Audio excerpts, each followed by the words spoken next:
এটার কাজ হচ্ছে যদি আমি বামে কাটি তো গাড়ি বাম দিকে যাবে, যদি আমি এদিকে ডানে কাটি তো গাড়িটা ডান দিকে যাবে। ডান দিকে যাবে। ঠিক আছে, এটা হচ্ছে গিয়ার লিভার। হ্যাঁ, এটা শোনো, এটা হচ্ছে গিয়ার লিভার। গিয়ার লিভার ঠিক এই পাশে একটা মানে ডান পাশে একটা বাটন আছে দেখেন, হ্যাঁ রাইট। এটা চাপ দিয়ে আপনি যে কোনো আপনি যেমন পিতে আছে, পি মানে হচ্ছে পার্কিং, আরও হচ্ছে রিভার্স, এনও হচ্ছে নিউট্রাল, ডিতে হচ্ছে ড্রাইভ। নর্মাল হচ্ছে এই চারটা জিনিস আমরা ইউজ করা হয় বেশি।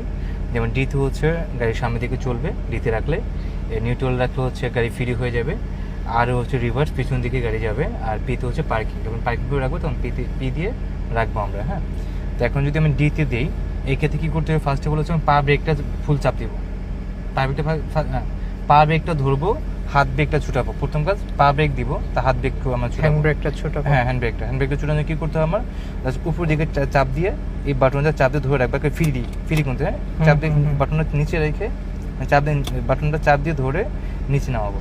আচ্ছা, ক্লিয়ার, হ্যান্ড ব্রেক ছুটে গেল।